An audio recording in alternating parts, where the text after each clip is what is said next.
tomorrow. There is no tomorrow. There is no tomorrow. There is no tomorrow.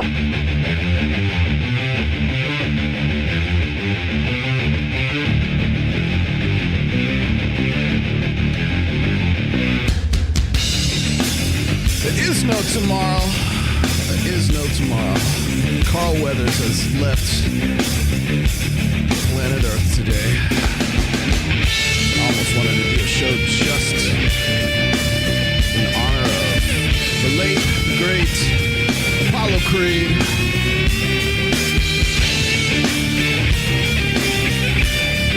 Yes, I know, he's Predator. What was his character in Predator? Back in the world. Oh. There we go. I got Miguel Munoz is coming. Should be online in just a moment. Carl Weathers. A great light has gone out in the world. Apollo Creed. Dylan, yes, thank you. You son of a bitch. Well, I do have one video for you today.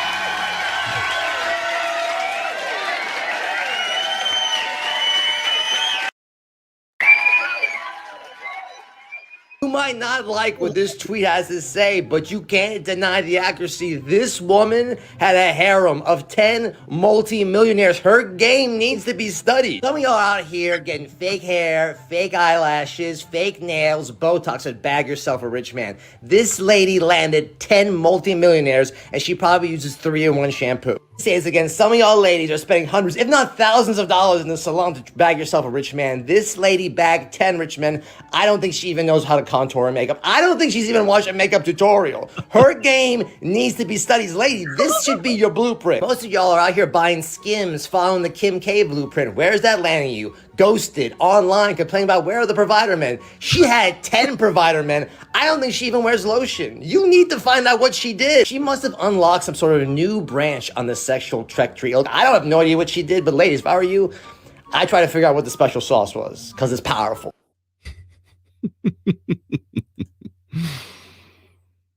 Oh, what the hell? Why not? Let's just do this one too.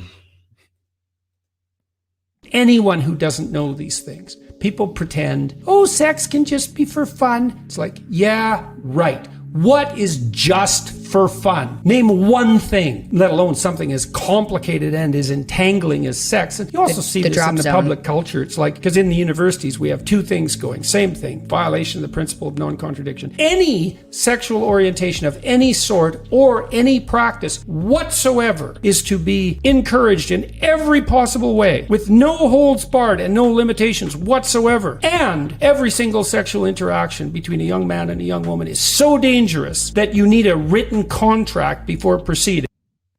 Reason that you should stop taking advice from super successful people. I'd noticed that there's a trend of people who've made it explaining how work-life balance is actually what's most important and how you can't be powered by resentment or a sense of insufficiency. And it's a failure, I think, on the part of the guru to understand that the tools you need to get from 0 to 50 are not the same that you need to get from 90 to 95. It's also a basic failure of memory. When you look at what got that person to where they are, it's precisely the traits that they're now castigating. Almost everybody has more pain and resentment and fear in the beginning, which is why they all use it. And once you've achieved enough success and validation from the world to not be fueled by that anymore, that's great. That doesn't mean that people who are just starting out can achieve the success that you now have by using strategies which you only accessed after becoming successful. A much better way to do it if you're looking at someone is not to listen to what they're saying, but to look at what they did when they were at the same stage as you. Shocking. Thank you. Like you've been gambling all night, but I think what you've been doing is chasing women all night. I think you've been either having sex with girls or you've been messaging women and you've been doing that. He was like, I'm your father. Am I right? Sorry. I said, yeah. I've been, talking to a couple of girls, but whatever. I'm single. She's with somebody else. I'm single. He was like, let me tell you something, Chrissy. He was like, here's what I know about gambling and here's what I know about life and here's what I know about what's going to happen to you. You can beat the house 99 times out of 100. You beat them clean, 99 out of 100. The one time the house wins, which is inevitably going to happen, negates the other 99. You're hooking up and you're meeting all these strangers, bringing all these strangers into your life. 99 out of 100, great, no problem, all good. The one stranger that has it in her head that she needs to ruin your life for whatever reason, has a baby, says you did this, says you did that, is going to negate all the rest. You need to limit your probability and stop bringing all these women into your life. And you need to figure out how to go be with the mother of your children, because that is what is the most important. Tell these bitches to go to hell. A lot of no's, I think, are increasingly becoming self-inflicted. I mean, you mentioned incels. There's that study that I'm sure you're aware of that I think 30% of men under 30 have not had sex in the previous 12 months. And that's... I haven't let that sink in. I've heard it, but that's incredible. It's wild. And that's like tripled in the last decade. It's gone up for women too, but not nearly at the same rate. So I think a lot of men are seeing the stakes are really high. The barriers to entry they're really difficult to overcome. I am feeling hopeless. I'm going to try to turn a virtue out of a necessity and say, okay, I'm going to focus on other things in my life, which might actually be a really good strategy for men. I personally don't think that men should even think about settling down until they're in their mid-30s. Say my because name. the game changes at 30 to begin to privilege men for the first time. Women have a significant advantage over men in the 20s. Say my name. Common living arrangement for men under the age of 30 is still being at home with their parents. Yeah, and this is one of the things I get a lot of slack on for online, because I talk a lot about age gaps. And sometimes young women, they go for older men and they'll say, yeah, but he's 40. I know I'm only 22, but at least he'll be more responsible and he will settle down. But maturity is not defined by age. It's defined by how much responsibility you have. And I always say, if he's got to 40, no kids, no marriage under his belt, he's chosen that Peter Pan lifestyle. No 23-year-old is going to come along and wake him up. Are you sure you want to be with him? You're better off with a 30-year-old that's got more responsibility than a 45-year-old who hasn't. Because if you think a number defines maturity, you're lost. Don't be afraid of being with a man that's had kids or a man that's been married. They're better than the ones that have had no baggage, because baggage is responsibility, which is then accountability for a man. Like, man, well, sometimes you don't get no hoes, man. Yeah. Welcome to a Friday night edition of The Rational Male. I will have Miguel Munoz in here as soon as he's done with his show. Actually, I think we missed our timing cues here today. What's up, people? How are we doing? Don't worry, it's still going to be a Sunday show as well. Do you like my new background? Look how beautiful it is.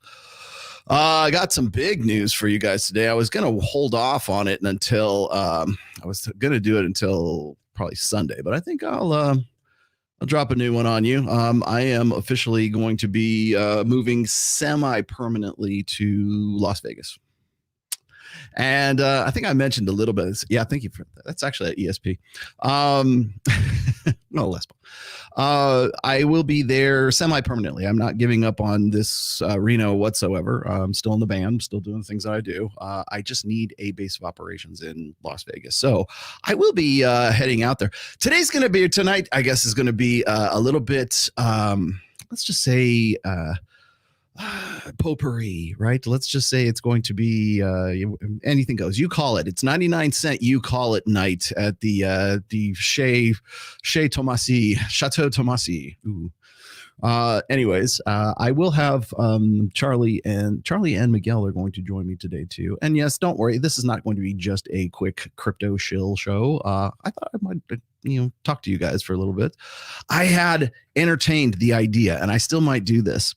I've done, some of you maybe have seen my now defunct Instagram account. If you're wondering where I am on Instagram, I am not blocking you. I am not ignoring you. I'm not giving you the hard one here. I am just simply telling you that I just got banned for the very first time off of Instagram. I feel like I won something, man.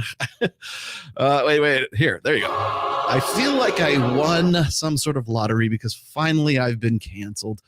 It's been a long time coming. So there you go. Oh, is this what it is? Oh, are we already at? Here's that attention. Okay, every time you go into all caps, I have to yell it like this.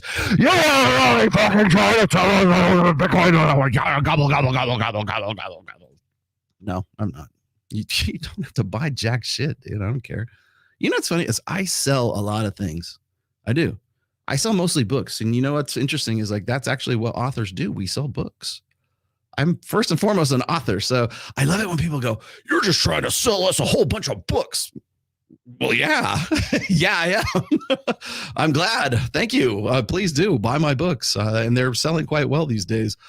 Oddly enough. Rubble. Okay, thank you. Anytime you do that, man, it's you're going to be a caps lock hustler. You're going to get the attention that you deserve.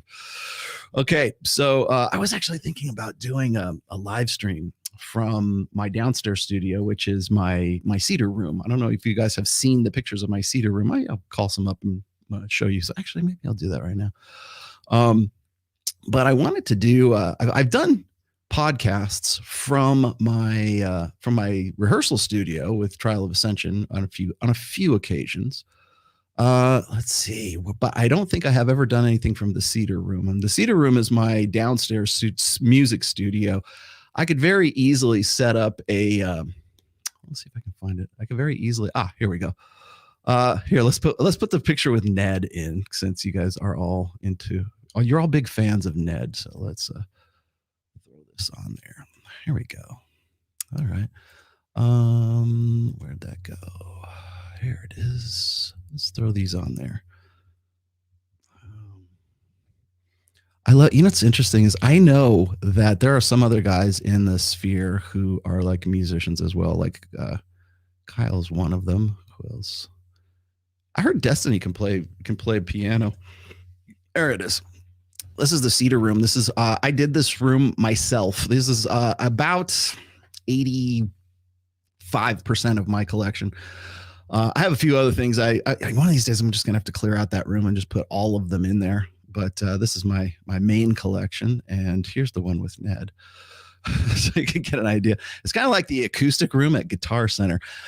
This is in my house. This is downstairs. I was actually going to do a podcast from the cedar room. The cedar siding that's in there and everything else is done by me. I'm the one who did all of this. I wanted it to look like the sort of the acoustic room at Guitar Center, but it's also very nice acoustically too. So I was thinking about doing either some live streams. Actually, the day that I got banned from Instagram, I was thinking about doing like an Instagram live. I'm like, oh man, I can't really leave the downstairs a lot because I have to stay close to where Ned is because he's still recovering from his broken leg. And by the way, would you like to see something? I don't know. This is kind of disgusting to show you this, but I do want to give you an update as to what's going on with Ned. So let me grab you a few other pictures here while we're all happy here together. So Ned had his surgery. I think I mentioned this on last Sunday. Success, perfect success, just so you know. And his surgery was to, where are those? I think I can get that. Where is that? That's one. And then the other one is 849. There we go. These two. Okay. All right. So here's what happened with Ned. As you guys know, he's recovering from a Rottweiler attack. This is his leg now, just so you know what's been going on. And this is like absolutely stunningly, this is the most gorgeous thing I've ever seen in my life. And yes, I know, just, let's just get it out of the way. Oh, no. Yeah, I know. It was open for quite some time, and that's where the break in the radius was. And I'm happy to say that it was it's healed up and the bones are knitting. The ulna is still kind of like reforming. It's that little bone that kind of goes along there, but it's not a weight-bearing bone, so it'll take a little bit longer. But they're thinking about taking the cast off, I think, in a couple weeks. So that's that. And now for the coup de grace, here we go. These are the two plates that were in Ned's arm. And so the one on the right-hand side was the one that he bent and broke. That was the initial plate that was installed in his arm. And oddly enough, you can see where that break is or that turn is in the T-shaped plate that was there. That is where he bent it. And I can't even believe I can't bend this myself. I can't really like do my hands there, but you can see on the left-hand side, that was the plate that was in his arm really since November, and we just had that removed. So that's what we've been doing with Ned. That's the update for Ned, and he's doing fine. He's recovering fine. In fact, he's probably I'm a little scared right now because he wants to do a whole lot more than I think he can.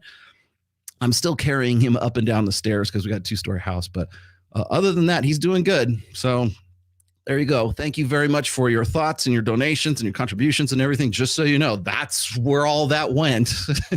People are like, well, if he recovers completely and if you get all the money back from these homeowners and stuff, are you going to pay everybody back? I'm like, no, no, that was a donation. Thank you very much.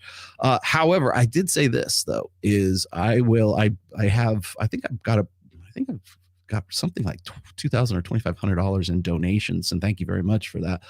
But I will tell you this, if we are able to recover all the money that we've spent for his medical bills and damages and everything else, I will take $2,500 of that and I will donate it to GreySave, which is our charity that we do for rescuing greyhounds. So I will do that for sure. And I'll show you that when I do that. So it sounds like justice to me. So I will do that if that's the case. So there you go. All right, guys. One other thing I wanted to get into today, just before, I was going to do this on Sunday, but what the hell? Maybe I'll just do it right now. I was looking at this. Let's put her back in really quickly here. Wait a minute, add her. Common living arrangement for men under the age of 30 is still being at home with their parents. Yeah, and this is one of the things This is Sadia Khan, and I think I have used her on several occasions. And sorry, Sadia, but I'm going to run you up the flagpole right now. Sadia Khan is anything but a psychologist. So I just want to throw that out there. It took me all of about 10 minutes to do the research on her, and she is probably one of the most shady characters to come into this space in quite some time. If you go to look at her credentials, such as they are, you can tell that they're forgeries. And there's dozens of Reddit threads right now, just sort of nitpicking and just digging into her background and everything. I know somebody told me she was a single mother, and whatever. Oh, she has ADHD. Is that what it is too? Does she? She does look like a Kardashian.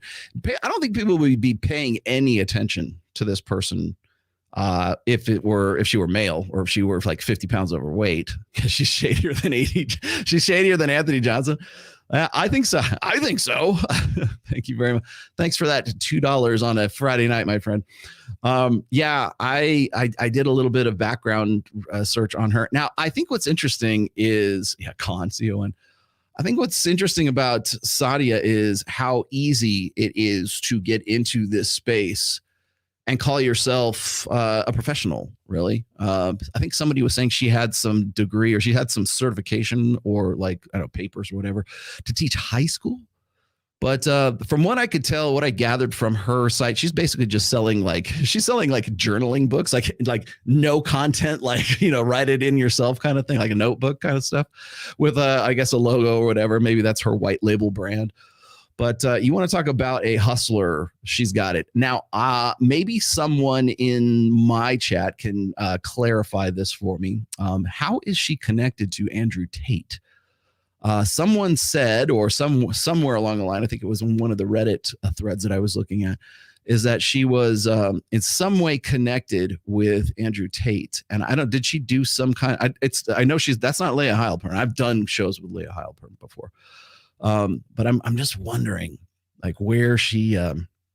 I don't think I don't see her as being all that high IQ, to be honest with you. I think she just has the delivery. It's almost like that ASMR voice. And I'm sorry to sell out Tori. By the way, happy birthday, Torsha. She had a birthday on the 31st.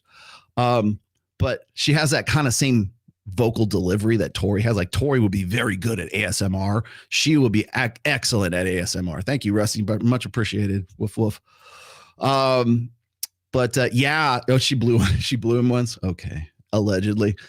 I watch her, and it's just I don't know, something grated me the wrong way. Usually I just kind of blow off the people who are just don't seem like legit to me. But she came at me on a couple of comments, and she came at me on Twitter, I think, as well. I'm not really sure. By the way, Sadia, if you want to come to Las Vegas, anytime you want to come to Access Vegas, we would love to run you up the flagpole. We would love to have you on the show.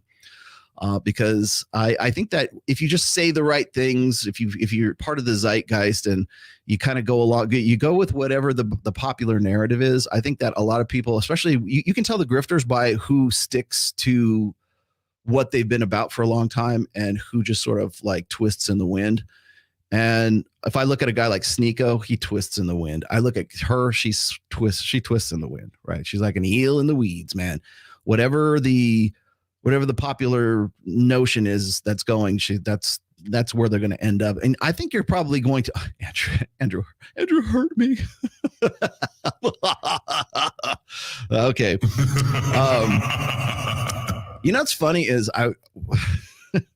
Is she one of Andrew Tate's alpha widows? Would that be an accurate assessment? I think she probably is. I know Leah Heilpern is most definitely one of Tate's alpha widows.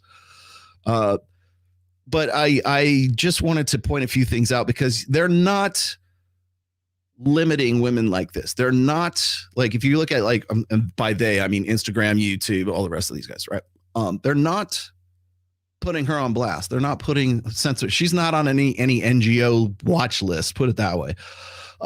Chris Williamson, not on anybody's NGO watch list. And by the way, I don't care one way or another, but I have to point out one observation I've had with Chris Williams recently, which is, has anyone ever seen Chris Williams with a chick, with like a female, like a human female?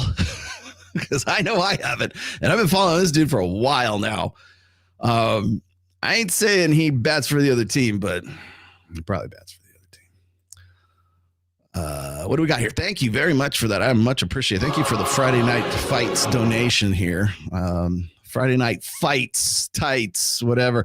You know, it's funny is right now, I think Nerdrotic is doing his show. And hi, guys. I would love to. I'm almost tempted to start doing shows like opposite, like shills like that, or opposite whoever's. Well, I would definitely would never be stepping on Myron and Fresh, but I might actually think about doing that. I might alter my times. Do you like Friday nights? Friday nights are too bad. We're almost at 600 people right now. It's not too bad. What's this? Oh, wait a minute. Hold on. How many more years are you going to make me wait to read book 5? Book 5's right here, bro. This is book 5. The amount of years? 0. Its physical version is not available in India. Oh, that's why. Please look. You can actually buy my. I don't get any money for it, but if you really want to, you can pick it up off of eBay. Or Mayor, since you were kind enough to throw this at me, email me, and I tell you what, I will send you a signed copy. So just email me. Eddie is rtrationalmale@gmail.com. All my contact information is down there. For the time being, anyways, God knows how long it's going to be before I get my Instagram back, which, by the way, I am currently working on. And it's not fun. Let me take good Sadia. I'm going to come back to Sadia later. I've got another whole thing about Sadia here in a minute. But that's I was going to say is I've never been taken down. I've never been sort of canceled. I've always kind of flown under the radar in those terms. But I've also talked to some of the guys that work at MOA, Men of Action, which is Mike Sartain's group, and a lot of the people who are doing like social media and engagement media and stuff like that, like the guys who are doing shorts for MOA and for me and for Access Vegas and everything else. Those guys are in various user groups and like WhatsApp chats and Telegram and stuff like that. And they're saying the same thing, that a lot of those guys are also getting kicked from Instagram for impersonating themselves. And by the way, that's what happened to me. I am impersonating Rollo Tomasi. That's what they said. You're impersonating somebody. You're impersonating a celebrity. Yeah, but me? I'm only a celebrity on the internet, but like still, would that be me? And nobody wants to talk to you. I jumped through all the hoops, by the way. There's supposed to be some ways you can like just badger Instagram long enough, and they will I don't know, in some ways they're supposed to like give you some juice, and maybe they reinstate your account, but it took you 7 months to get your account back. Oh man, god damn it. I'm sorry, Anwar. Hey Anwar, I know you. Yeah, I by the way, Anwar, I am using Myron's guy to get my account back. He told me it was only going to be like 72 hours. I think it's probably going to be a little bit longer than that. But I am in the process of getting it back. And would you like to talk about Rich Cooper and the dissociation with the red pill? Maybe I'll just do a red pill Q&A today. No, I've never been banned before. I'm like, because this is like virgin territory for me. I've never been where I'm at right now. And so I had them banning me, and I was really kind of concerned I was going to get hit on YouTube, but I didn't. And there's been a lot of like shady like shenanigans going on in this side of the sphere. Anyways, I had someone from Vice, guy by the name of Lyle Kendrick, hit me up to do an interview for a documentary or something that Vice is doing on masculinity today. And I'm like, yeah, you want to know exactly what the producers of Dr. Phil pitched to me for the Dr. Phil show? The title of the show was exactly that. And it had nothing to do with masculinity today. It had everything to do with me being like Andrew Tate's understudy because they couldn't get Andrew for Dr. Phil. And so therefore I was like pinch hitting for Andrew. I like, dude, that's like almost exactly the like verbatim the title that the producers gave me. So no, I'm done. No, thank you. And yes, I do know that. Thank you. Yeah, it is right. I mean, I think I'm right. We'll come back to that. I was actually seriously considering doing this interview. In fact, right up until like I was supposed to do it on Friday, and then I was coming back. No, Friday. I'm sorry. On it was Thursday. Yes, on Thursday. And I have to ride in the back of the Forerunner with Ned because I'm like the EMT for Ned, so he doesn't get up and like wander around because I don't want him to hurt himself. And so my wife's driving the thing, and I'm just sitting here on my phone, and I'm talking with Justin Waller, and Justin Waller puts this link up to Vice, the blog, right? And apparently they did this big hit piece on Justin Waller, saying that they were responsible for getting Justin's channels canceled off of YouTube. And here I am. I'm literally hours away from having to talk to the guys at Vice, and I'm just like, no, I'm done. Fuck you guys. No, you don't fuck with my people, and you don't fuck with me. And I was just like, no, I'm out. That's me. Maybe I'm being stupid. I probably shouldn't have given Dr. Phil all that juice, but I did. It turned out good though. I think so. I think it was a net positive to go on Dr. Phil. And now, by the way, I can finally talk about it because the show's canceled. There's no NDA because there's no show to have the NDA about. So now I can talk about it. But the problem is it's over a year later and no one cares. But yeah, it was an interesting time when I was doing that show, but a lot of similarities to what they wanted to do with me on Vice. And I was just like, nah, bro, I'm not in. So I did that. And then what else did I do? Hold on a second. Sorry. Let me catch up. I'm going to try to stay on top of these until everybody gets in. Gotta say, whatever was lit last night. Did you think so? I just wish it was Peterson there instead of Knowles. Watching Jordan's brain melt confronting those 304s is priceless. Get well, Ned. Thanks. It wasn't actually Jordan. It was Michael Knowles who was doing that yesterday. Would you like me to opine about that? Because I'd be happy to. Random question: how long did it take you to get to perfect the legato on your fretboard? Actually, not that difficult. Don't answer right now. You got pod class. Thank you. That's all right. You want one of those? Here you go. You can have one of these. Here you go. Like, man, well, sometimes you don't get no hoes, man. I don't get no hoes. According to Sadia, I don't. According to Sadia, I'm an ugly son of a bitch. Apparently, she hasn't seen pictures of me at Wet Republic bikini contest. I don't know. Who cares? I don't care. How old is she? I get a lot of slack on for online because I talk a lot about age gaps. And sometimes young women, they go for older men and they'll say, yeah, but he's 40. I know I'm only 22, but at least he'll be more responsible and he will settle down. A bit mature. That's not what they say. He'll be more responsible and more settled down. No, Sadia. He has more money than average 22-year-old guys. That's the difference. That's the only difference, right? It's nice, right? It's nice if you could find a guy who's like, he's in his 40s and you're 22. because that's pretty much Mike Sartain and Kylie, right? And they're a pretty good couple. Thank you very much. And it's not just about the money and everything else. It's a lifestyle. Mike's a successful guy. He's a good looking guy. No homo. But and he's surrounded by beautiful women all the time. So there's social proof. There's pre-selection. There's definitely competition anxiety. There's definitely dread, especially passive dread for sure. But I could say the same thing about my wife and me too. So like that's really where it's at. It's not about the age. It's about the quality of the individual versus the quality of both individuals, right? Maturity is not defined by age. It's defined by how much responsibility you have. And I always say, if he's got... Okay. This is like the queen mother of bullshit right here. Okay. It's defined by how much responsibility you have. No, it could be defined by how little responsibility you have, because you've ordered your life well enough that you don't have to fuck around with meaningless bullshit that you think is meaningful, because meaning is a container word and we could cram whatever the fuck we want to into it. But if I were to go and look at a gentleman, a fine, seasoned veteran of the red pill, Mr. Captain Capitalism himself, Cappy, Aaron Clarey. Aaron Clarey is he 50 yet? He's got to be like in his late 40s now. I think he's trailing me a little bit.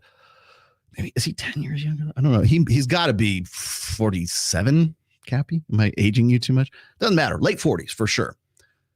Cappy is probably one of the least responsible individuals I know on planet Earth, and you know what? That's by design. He's also one of the most mature, most down to earth, web based guy you will ever want to know in your life. He is very like hell. He's done courses on minimalism, for fuck's sake.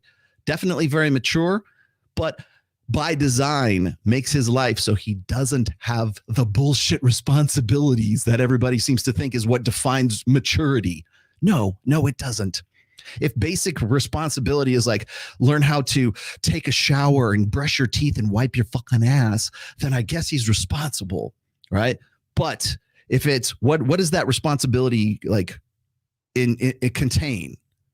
See, when people use terms like meaning, you're having meaningless sex. What the fuck is meaning? Right? Okay. Well, you're not responsible. What the fuck is responsible? Like responsible for what? Responsible for taking care of my elderly parents? Then I'm really fucking responsible.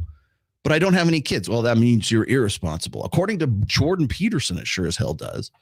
I saw, I've got to pull this out of my ass here today because I've got this one. I think it was on TikTok. Hold on. I hate to give you TikTok videos because I really don't like TikTok. I don't like TikTok.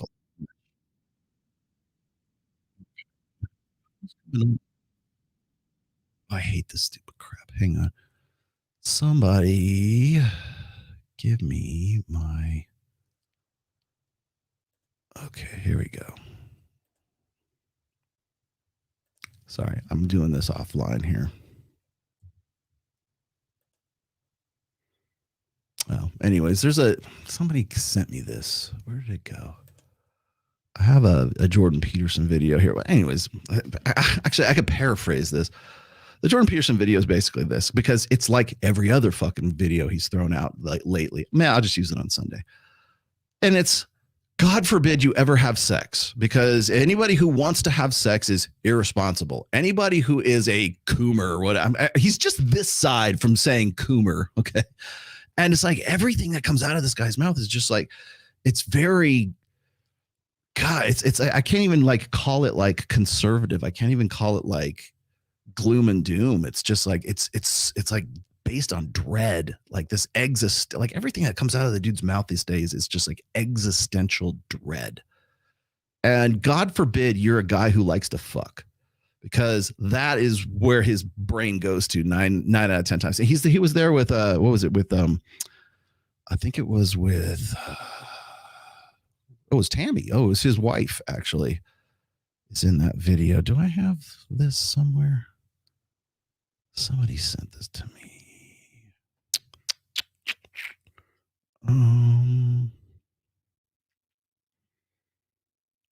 No, that's not it. Where did it go?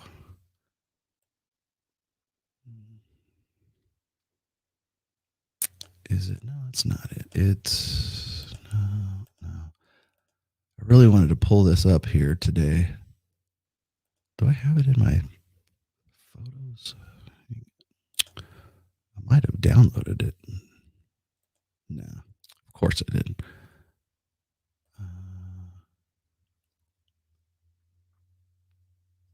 No, that's not it either.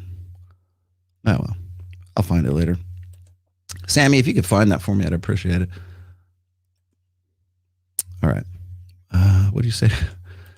eBay doesn't sell in India? For real? How about Alibaba? Alibaba probably sells it, right? Waiting for it on Amazon. All right. Well, you know what, Mayor, just hit me up in my email and I will send it to you. Just send me your shipping address and I'll get it to you. Some pothead T-bone totaled my Del Sol. Oh, man. Lacerated up my left arm like Ned's. On the bright side, my family and I now have a Dodge Caravan and 3 Greyhounds and 2 Chihuahuas. Yeah. I think you need my prayers with 2 Chihuahuas and 3 Greyhounds. How does that work? Oh, and here we go. I mean, I wish Jordan Peterson would have been the brains guest to for them to fry. Okay. Oh, why is Sadia? Why? Oh, and why is Sadia a thing? I don't know, but my desire to take her to Pound Town. Yeah, that's you want to know why she's a thing? There you go. That's why she's a thing. Yeah, sorry. I know it's a chill stream. I'm really not trying to pull a Destiny on you. Anyways, I'll just paraphrase more or less what Peterson has been about for, I would say, the last 6 months, if not the last 8 months or so, has been really down on sex. And it's like, oh, if you're having casual wanton sex all over the place, I mean, no one has casual sex. I don't know if you guys have read my latest Substack, but the title of it is Guys Who Don't Fuck. That's the name of it. And thank you very much, James Sexton, for sort of calling me out on all of this. He was very complimentary. I felt like we were really kind of in the trust nest last night on, Cognitive Vigilance with Kyle was on that. Kyle, our newest member of Rule Zero. Rule Zero tomorrow, by the way, on Paul's channel. Come on my podcast, Paul. And that's at 11:30 a.m. Eastern time. So check that out. I usually post the links when somebody else is doing it. But anyway, so he was on there. James Sexton, divorce attorney, was on there, and he was explaining like how great a writer I was. And like, my head's just getting inflated and more and more and more. Thank you very much for helping me blow my head up even more. But he mentioned my latest Substack, which is Guys Who Don't Fuck. And there's guys who fuck and there's guys who don't fuck, right?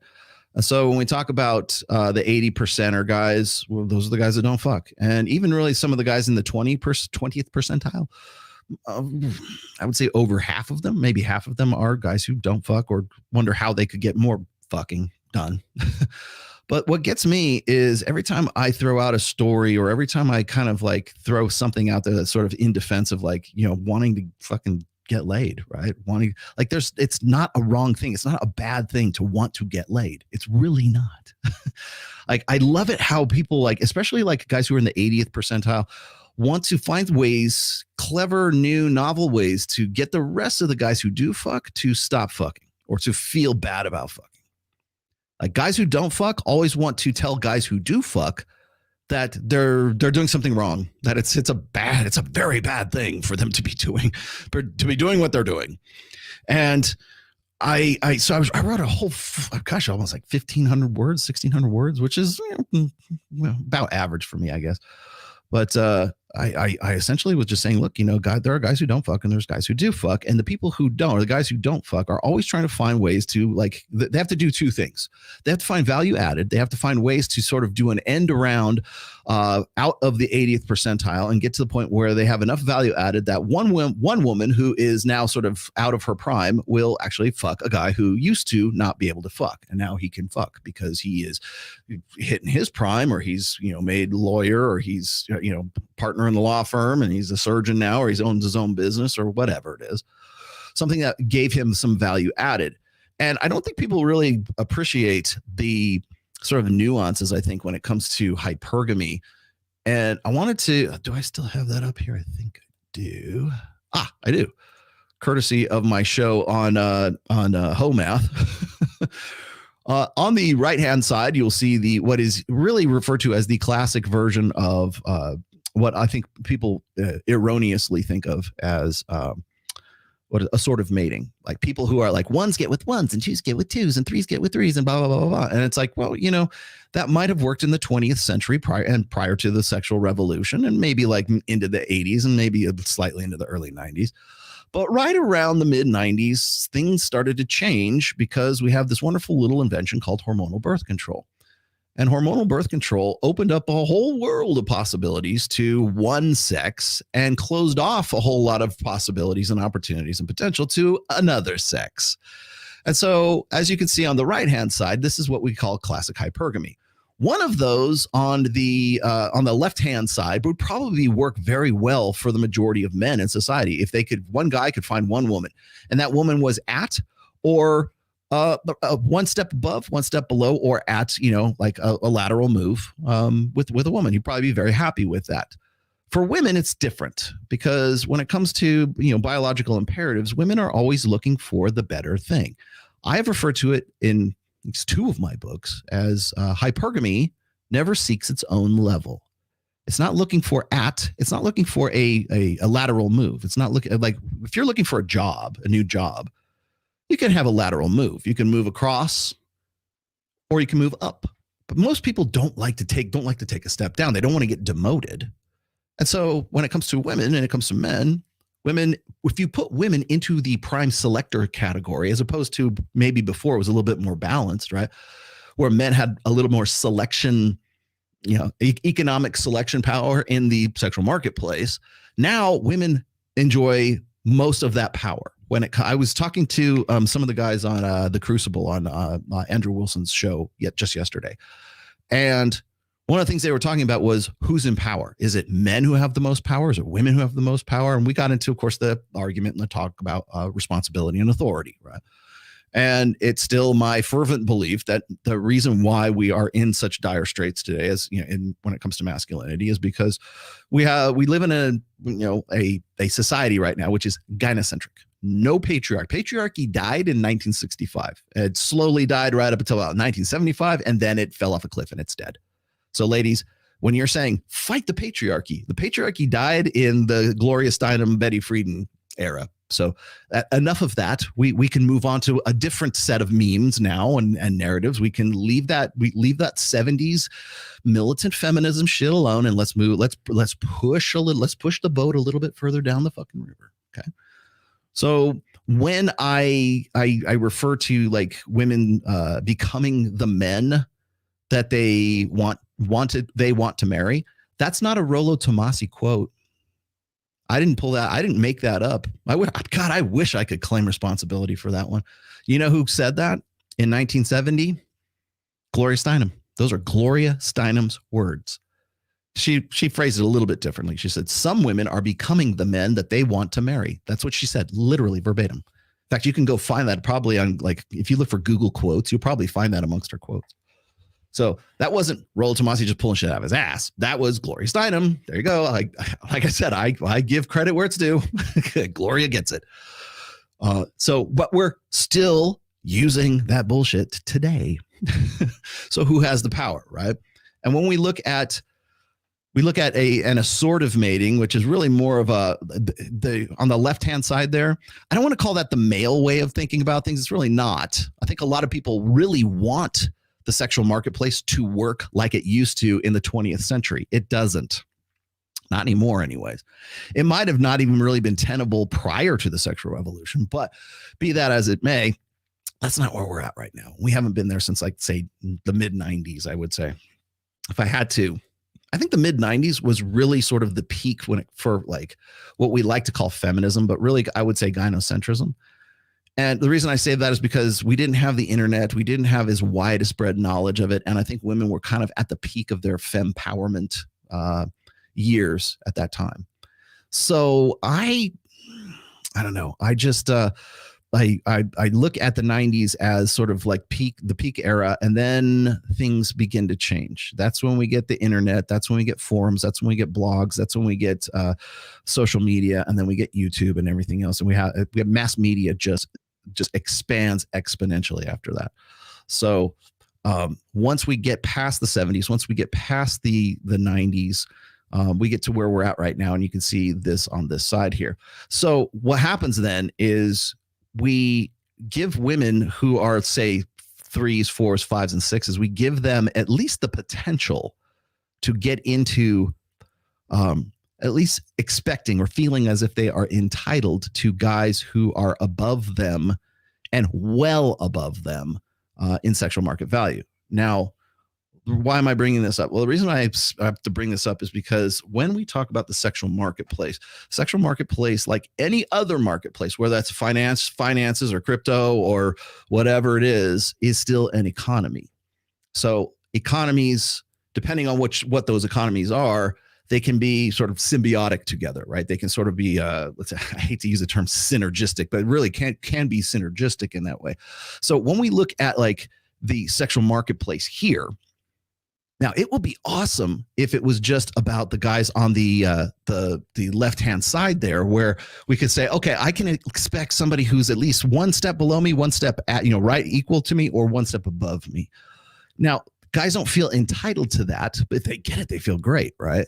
Everybody wants a better than, average, pairing, I guess, but they want that idealized pairing. For women, on the other hand, the entitlement comes to the 8s, the 9s, and the 10s at the very top of the heap. And again, how does that transfer into not just sexual economics, but also into social economics, also into intrasexual dynamics economics, or whatever, like sexual marketplace economics, because that's what it is. And I think when we start looking at the sexual marketplace and we start taking it out of the realm of psychological, sociological perspectives, and we actually put it into nuts and bolts, we can see that there is a very large disparity in economics. Now, I forget who said this, but I'm sorry, I'm probably going to butcher this, but someone was saying at one point, I think it was an economist. I think maybe it was Clary, who it wasn't himself, but he quoted this individual saying that the modern sexual economy in the sexual marketplace for like just Western societies is comparable to, like, say, Venezuela, or the disparity in equity versus like inflation. Like, remember, because if the sexual marketplace is an economy, it's still subject to things like inflation, deflation, that kind of stuff, hoflation, right? So keeping that shit in mind, hold on a second, I need to grab, I saw some super chats come in. There we go. Unpussified. Hey man, I see you a lot on Twitter, my friend. Let's see, Chris Will Willix, yes, that's Chris Williamson, is a post-op Latinx. He, she, they can't decide which gender sells best. He's Date Psych's favorite research lab assistant. From your lips to God's ears. Yeah. God damn it. You're going to, like, because it's a $50, it's a $50 super chat. Hang on. There you go. The reason why I said that I've never seen Chris Williamson with a chick was because I never have, but I have seen him shirtless and tidy whities with guys in spas. Not me personally. I've seen videos of this. Not me. I was not there, but I've seen certain guys who some people are saying is his lover. But anyways, I'll leave that to you guys. You guys can go do your own searching for that. But speaking of economics, I have my two most well-rounded economic advisors. My economic advisors have finally arrived. Please tell me. Comandante, ¿cómo estás? Yes, so good. So good. So very, very good. See, they finally joined up. You know what's funny is, like, whenever I start these shows and if all I have to do, guys, is put crypto. It doesn't matter. I could just talk shit about, like, completely different thing. I put crypto in the title. People are going, oh, here we go. It's another shill stream. Oh my God. And I wanted to point out that Miguel and Charlie are my business partners, like, in so many different ways, to the point where I'm moving to Vegas very soon. Yeah. I'm moving to Vegas, and gosh, I hate every time I get you guys on, I feel like I have to do a year in review show. Right. I shot we were at Red One Studios, the Southern Command Center, and which I'll probably be doing my show from very, very soon, very often. But I pulled up next to Miguel's Hellcat, and I can't do this on YouTube because I can't tell you what his license plate says and what my license plate says. We mark them up together, and I'm looking at, because I have a black Camaro and you have a black Dodge Hellcat, which is a 2023 with everything, damn near every option. I think that year, literally every option, jailbreak, everything. Okay, since we can talk money on the show, how much does it cost you for that car? It was like 128, something like that. 128, almost 130. Yeah. Jesus Christ. Well, I'm proud to say I only spent 18 grand on the Camaro. It looks good. Yeah, I love my. It's not too shabby. I mean, I was in Miami and like Fresh was like, "We're buying a Ferrari. We're buying." He was just showing me like Rolls Royces and Ferraris and stuff. Like, we need to get some because like. Yeah, I'll tell you a little bit later about that, Rolo. You know, I'd tell you what's funny is like I was listening to, you know who I'm talking about, Jamie Lynn on Pink Pill podcast.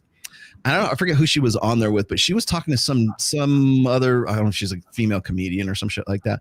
But the female comedian lady was saying something that she was on a date with someone, and the guy ended up popping off about his car and saying that he had the fastest car on the planet, right?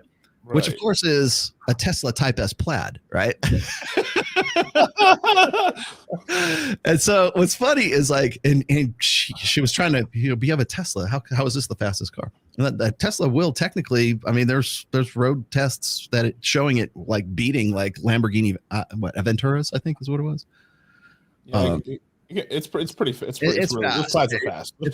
Yeah, because it doesn't have to shift. It just goes straight, right? And so these chicks are like talking like, oh, it's one of those red pill bros, trying to flex and everything like that. I'm like, no, you can go on Google and see the video of it right there. But the dude is right. It's the fastest car on planet Earth. Yeah, nothing beats a good old engine.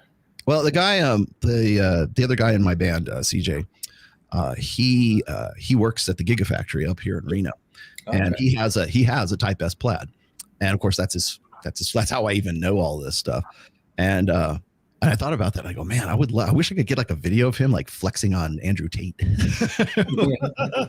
with his Plaid. But anyways, guys, what's going on? I showed that video in the beginning. I love this. This is great. I like what this tweet has to say, but you can't deny the accuracy. This woman had a harem of 10 multi-millionaires. Her game needs to be studied. Some of y'all out here getting fake hair, fake eyelashes, fake nails, Botox, and bag yourself a rich man. This lady landed 10 multi-millionaires, and she probably uses 3-in-1 shampoo. Says again, some of y'all ladies are spending hundreds, if not thousands of dollars in the salon to bag yourself a rich man. This lady bagged 10 rich men. I don't think she even knows how to contour her makeup. I don't think she's even watched a makeup tutorial. Her game needs to be studied. Lady, this should be your blueprint. Most of y'all are out here buying Skims, following the Kim K blueprint. Where's that landing you? Ghosted, online, complaining about where are the provider men. She had 10 provider men. I don't think she even wears lotion. You need to find out what she did. She must have unlocked some sort of new branch on the sexual trek tree. I don't have no idea what she did, but ladies, if I were you, I try to figure out what the special sauce was because it's powerful. You know, in her diaries, she called herself like, my life's a Chinese imperial harem. Yeah. I remember that. Like we've done a few shows. We did like a full episode on her and Sam Freed. Yeah. Now SBK or SBF went to jail. He's gone, right? Yes. What was that? What was the end story with it? I have to play catch up with you guys. What was the end story with that guy? So it's either in March or in May of this year. He's actually going to get sentencing. Mm-hmm. So he's just kind of sitting and waiting right now in his cell. And the rumor on the street is that he's been trading mackerel in prison to get favors from other prisoners and stuff like that. So hey, he's using, I guess, what he knows, right? Trading markets. But I guess mackerel is the currency in whatever prison he's in. Wow, he didn't go to Club Fed. They didn't just like put him in a not entirely, but he's still security facility. He's still not in the worst prison in the world and stuff like that. Yeah. Oh, okay. But right now, we're going to really figure out how much sentencing he's actually going to get, because a couple of the charges were dropped, but they were the minor ones. But still, he's there for a while. I until I hear the sentencing, and it's really that I'm not holding my breath on it and stuff. Like he might literally they'll say 20, they'll say like 15 years, and he's going to be out in 7 or something like crazy. And I think they dropped all charges of him bribing politicians. No, they didn't drop all charges. What it was he got extradited from the Bahamas back to America, and there are certain I forget exactly which crimes they were in particular, but there were certain, like, the plea agreement was, hey, I'll basically follow your orders and I'll fly back to the States, but because some of this was done in the Bahamas, you can't basically charge me with every single thing. So that's what the discussion was between the Bahamian government and the United States government, I believe, as he was getting flown back here. So there's just certain things they won't go after him for, but all the charges that he has had against him, I believe it's up to like 140 years possible sentencing if they threw the whole book at him. Yeah, I don't, Miguel, forgive me if I don't think we've ever talked about this before, but when I look at like the guys in like the crypto sphere, and I'm not just saying Hex, okay? Because I mean, I'm most familiar with Hex because that's where the party is. You know me. And so when I see these guys, and I kind of look at them and I'm like, especially, I think maybe SB, like Sam Bankman-Fried is, maybe he's not the best example of this, but he is an example of this. When you see this chick that we can laugh at her like, oh my gosh, she got this special sauce kind of thing. Honestly, I think she's just sort of in the right place at the right time. She just happened to know Sam Bankman-Fried, right? I think she has like connected parents too. Yeah, so it's very heavily implied that the parents kind of groomed them to make them a kind of a power couple sort of thing, because they all, I mean, he interned with their family, she interned with Sam's family. It was kind of like a dark elf dark marriage in sort of a sense and stuff like that. It's like, I don't want to get too much them boys. It's a lot of them boys. A lot of them boys. But I mean, even like Sam's father and stuff, he wrote all the law. So when 2008 happened and the housing crashes happened, his dad wrote all the laws for hedge funds in order how to invest in these multi-level funds. His dad wrote the little law book on it. So this is why when they were investigating him, he had one of the most complex structures of all time. It's more complex than Enron, more than anything ever. Like, because literally the father wrote the laws, so knew all the loopholes and how to structure everything to make it as convoluted as possible. So, I mean, it's so crazy. I've been working on that since like 2017 too, because I think his mom like started trying to get him into political circles back in 2017 and then they ended up at the end of the day, I think, putting about $50 million behind the Democratic Party. Yeah, I mean, I do remember that. I think SPS family got the head of the SEC his job at MIT. Yep. Yeah. So there's that a lot connection is guaranteed too. Like, that's actually verified.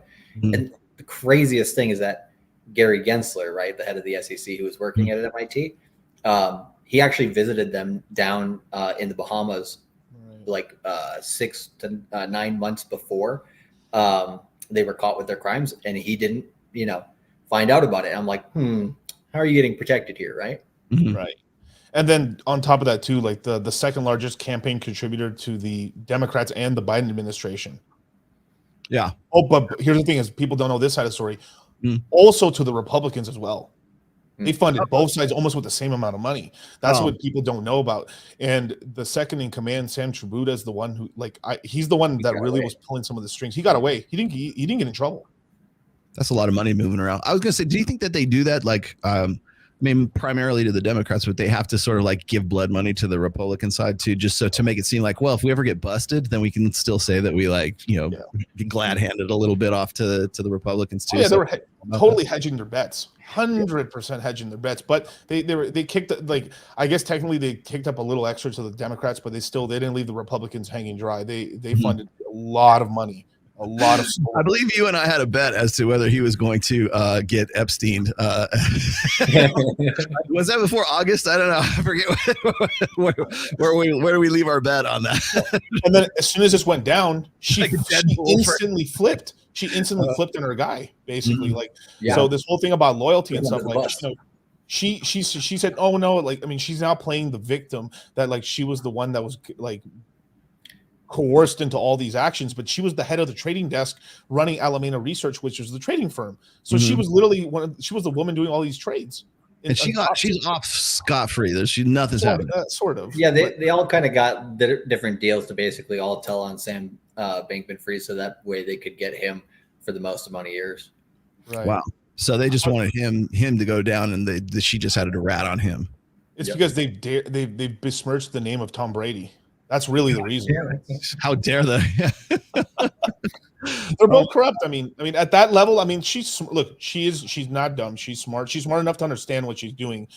She knew what she was doing. I mean, she had the time to talk. I mean, some of the stories were crazy. Like some of the biggest jealousy was basically because she liked the head, I guess, developer of the group more than the rest of them. So there was like the Chad Nerd Alpha of the group. She liked him more, which drove the rest of them kind of like crazy and shit. Oh my god, dude, it's so disgusting. You know what's funny is that's I was just like, before you guys came on, I was discussing like like the sexual marketplace is an economy, and it is subject to economic forces like any other economy. It's just people don't want to call it that because it sounds very dehumanizing when we say, oh, you're a 10, you're a 4, you're whatever, because if you're qualifying things that you have to use it so you can, do the economy and the math, right? But when I talk about like sort of localized sexual marketplaces versus global sexual marketplaces, the local sexual marketplaces still exist. It's just like we just tend to think of things as like the global marketplace influences the local marketplace right now. So what you're saying before is like when she's in with all of the computer nerd guys, that's still a sexual economy amongst that sphere of those guys in that local economy, right? So I don't usually talk about it when it comes to like, tech stuff or crypto stuff, but it's still going to, like, hypergamy still exists in those niches and those spaces right there. So when I talk about gamer girls, for example, right? The reason why gamer girls wanted to come into, can girls play this game too? Like they wanted to sort of insert themselves into that male space, and nerdy dudes were like, oh, come on, tits, they extract all their money. What happens is now, I think that one of the reasons why they get so wrapped up in their gamer nerd culture or Twitch girl culture or crypto culture or whatever it is it's still a sexual marketplace from within that niche and that sphere, and it's still subject to the alpha being the alpha, the chicks wanting to fuck the alpha. So like when I'm pointing this out right here, where'd it go? When I was like, before you guys came on, I was showing this matching right here. The hypergamy, on the right side there, when it's women doing the choosing and stuff like that, it exists in every even micro economy, every little micro sphere that there is. So like when you have like in gamer culture, the chicks are still going to go for the guy who seems like he's the most alpha guy in the gamer. He might not be as alpha. He's a circumstantial, conditional alpha from within that group, because he's never going to hold a torch to like Tom Brady. Right. But he's going to be the master of his world from within that sphere. And so that's sexually kind of like, you're still not immune from that, because that's just how human beings work. What we call it, like localized alpha or something conditional. Like that? Yeah, I usually call it a conditional alpha, or local. I mean, I guess circumstantial alpha. I usually circumstantial alpha. I love that. Well, so here's. I'm glad you asked that. I don't think I've even talked about this very often. If one of the examples I gave was this was back in in 2012, 2013, and there was a couple of just like a very smattering of these stories where there would be a teacher in the classroom, and the girls in the classroom would like lust after the teacher, right? And take the guy out of the classroom and put him in a bar or put him somewhere else in a different social setting, and he's just a wallflower. Like nobody really cares about him. Put him into a position where he has command presence. He's the authority in that classroom, and he's the one who's everybody is wrapped and listening to, and he's the one that he seems so wise and everything else. That guy goes from being like a 7 to an 8 or a 9 in that classroom setting. Take him out of it, and he drops back down to wherever he would be in the globalized sexual marketplace. So he is what we would call a conditional alpha, meaning that in that condition, in that classroom, in that, it could be in your your Christian Bible study youth group, right? It doesn't matter, or your gamer girl, gamer culture, crypto culture. That guy is a conditional alpha. So Sam Bankman-Fried, if you saw that dude like in his niche, people are like, oh man, they hang on every fucking word. He's got all this money. He's so successful and everything. Take him out and throw him into like put him on South Beach, his shirt off, and people like, yeah. If you see him at any of the Miami Heat games, because he actually, changed the stadium for a bit, right, to FTX.com stadium or whatever. Mm-hmm. It's just like, bro. And they put logos of FTX all over the freaking place. And yeah. It's just like, totally. He's hanging with Tom Brady and the cool kids finally. And it's just like, it's not. Yeah, and they were pushing this whole narrative too, that he was like such a great, like they were pushing this whole thing about like, I'm gonna do borderline unethical. They actually talked about this even before all this stuff collapsed. Like, we will sometimes do borderline unethical things because we can use the money better than you can to change the world for better things. Right. Like we can change the world for better than you can. So let us do this unethical stuff and make as much money as possible, and then later on we're gonna make up for it. Society would be better if we were in control of all of this, all these resources and this power and this currency. Sounds like communism almost, huh? Really? Yeah, in a way. It also sounds a lot like, what's funny is I don't know if it was Plato or Aristotle or something where they're talking about, the philosopher kings, right? We're so smart that we ought to be the ones making the decisions because you dumb plebes can't really, fend for yourselves without us smart motherfuckers making decisions for you. So trust me, Sam Bankman-Fried's not the first one to think of that. It's been around for a long time. But, everybody thinks they know what's best for everybody else. But yeah, so in a way, it is kind of socialism and communism in those terms, for sure. So what do you guys got going on? Tell me about the class again. Now, okay, before we do, we gotta do a little rewind. Okay, so you guys in the last class that you did for crypto mindset, you still calling it crypto mindset, really? Yep, that's gonna be the brand. Right. That's the brand. Okay. Can I update your logo for you, please? yeah. Actually, let's do that. For so long, like, because you gave me my link to my affiliate link, and I'm just like, I think the artist in you is like, I'm a sketch of brain that you've never seen in your life. Pitch them a new logo, because we made that on Canva. So, yeah, it's like, oh man, I got to do something. So tell me about the course again. I have a feeling I know what it's about, but my audience might not necessarily know. Yeah, sure. So basically, we're literally the longest running crypto education course on the planet.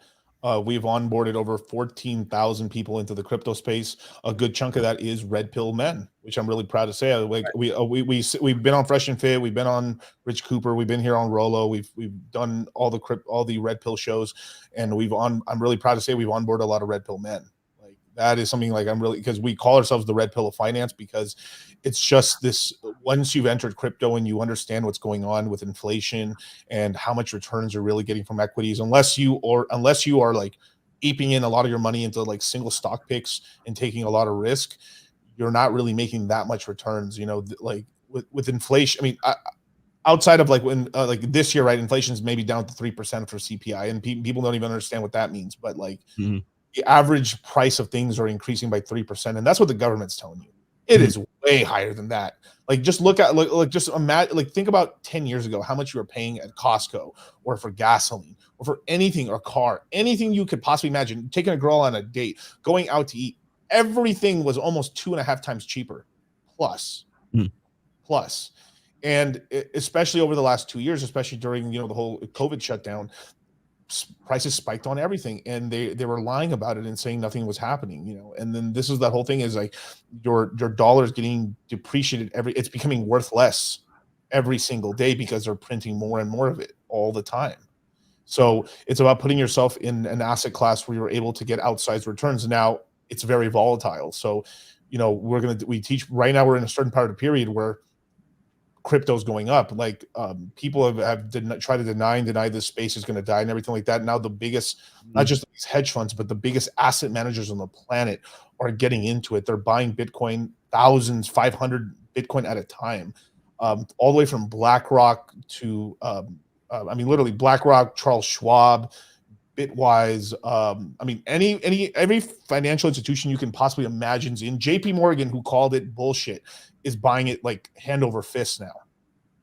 So it's, buy Bitcoin, right? Buy Ethereum. Those are the classics. But we teach people in the course from A to Z how to do everything from how to safely get into crypto, how to move their crypto assets to basically get into more altcoins, more speculative things, or how to be more safe. We teach the whole kind of spectrum of how to invest in the crypto space. But at the end of the day, as red pill men, you push the green button, you push the red button, you know, and that's really the important take there. But we're in this point in time where, you know, we've been banging this crypto drum since, I would say, November of 2022. We were like on Fresh and Fit. We were here with you. We told the whole red pill, you guys, just buy Bitcoin. We were on like no course at all. Just go buy Bitcoin. Go buy Bitcoin. Go buy Ethereum. Ethereum was Bitcoin hit $15,500. Ethereum was $800. Today, Ethereum's $2,300. Bitcoin's $40,000+ right now. Just in those assets alone. We're not talking about the other coins we're in that made a lot of money. Just in the basics, the Bitcoin and Ethereum, like the staples, have gone up almost 3 times plus and are going to go even higher from now because we have institutional buyers. So one thing I don't think people can really appreciate about maybe about you guys in particular is you guys have been doing this for a long ass time. Yes. Yeah. And like I mean, even before like Miguel and I have been, I guess, business partners since 2022, right? Yeah. But I've known you a lot longer than that. So a lot longer, yeah. Yeah, you guys like what number class is this for you guys? This is about the 12th one, I believe. 12th one you've done? Okay. Yeah, we've been doing it since September of 2020. And we've been doing our channel since early 2020, 2019. And yeah, like we've had people from the red pill space who've been in every single course since it began, because not only is it a good way for them to make money, but then it's also an insurance policy on learning as you come into the crypto space, right? Because as a person, you only have so much time, right? You can't go out there and make all the mistakes. You can't go out there and what do you call it? Like learn everything unless you go through a full cycle. So a lot of people, they're just like, okay, I want to shortcut that. I want to come in here and I want to learn how to basically speed up the process. And so a lot of guys, you know, they've made so much goddamn money with us that they're just like, okay, let me keep coming in here and make sure that, you know, I keep securing that bank, because there's a lot of guys who've made multiple millions from the course. And it's always good to see. And like Miguel said, right, we give people the tools, but it's kind of like handing, you know, a kid dynamite. I think you've said this. Yeah. We do the same thing. It's like, hey, here's all the tools in crypto, right? We start out with the safe stuff. We give you risk management. We give you all that stuff. But, you know, if you don't go through the whole process of understanding all those tools, you can really mismanage them and really screw yourself up if you're not careful, because it's an extremely new industry, and you know, financial markets are extremely difficult. So we try to put it in a way that will help people come into the space safely, and then keep them basically building their portfolio over many, many years. So we're not here just, you know, for the short term. I don't think enough people like really understand. Like I always expect it's fiat currency, you know, like I like this kind of shit, right? For instance, right? It's not backed by anything. They're like, oh, dude. Well, here's the thing. Been backed by anything since like 1971, at least 1971. So, I mean, it's backed up by one thing: the United States military. That's basically what it's backed up by. Yes, all those weapons that you complain about. Those. Well, I love this. The amounts of power could be used elsewhere, like, I don't know, bolstering the U.S. military. Maybe we can use it for that. But we always get that same question on every time we do a show like this. And so I feel like actually pretty comfortable answering this myself, is like, what is currency really backed by these days anyways? It's just everybody agrees that this is valuable, right? I mean, that's really how Bitcoin got started. It's like everybody says, okay, everybody stick to your guns. This is how much it's going to be worth, and this is what we're going to stick to, and we're going to use it as a sort of an asset kind of thing. And is it backed by anything? No, of course it's not. NFTs, Lord knows I know a lot about NFTs now. Thank you very much, Kevin Savo. But I understand what they're about. I understand what the coins are about, and I think I have a better understanding of like economics as a result of like, you know, hanging out with you guys. First of all, I wanted to point out that I always ask you guys like sort of, you know, to give your bona fides every time we do one of these. I'm not going to do that on this tournament. You know what I'm going to do? I'm going to give you my bona fides. Okay?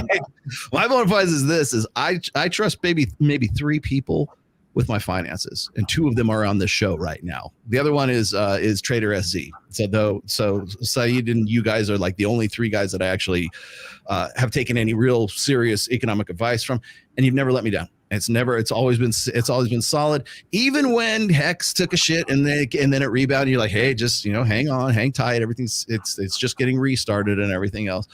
And remember, I also have real stocks and real assets and mutual funds and everything else as well. So I have classic investments as well. But I'm in no way like a day trader. I don't trade penny stocks. I don't. I know what I know, and I know enough to just sort of like get myself backed up. And I'm not one of these guys who's going to be, retiring off of my 401k in the Bahamas somewhere and play golf when I'm 65. That is not going to happen. Just simply because of me as a person, right? I wouldn't do it. I understand the appeal of it. You go to work, you get your pension, retire in the villages of Florida, and you play golf until you get a heart attack and you're dead, right? That's 20th century thinking right there. And I think that's really, I don't think people really wrap their heads around that when they consider what crypto is as far as a new asset class. They just don't see it. It's so new.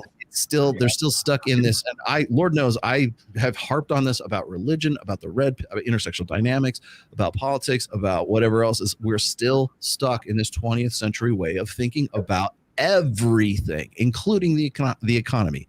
Well, so and this is when I listen to George Gammon say "and the Fed," I'm like, well, that'd be great, but can we think about things in the 21st century instead of how fucked things were in the 20th century?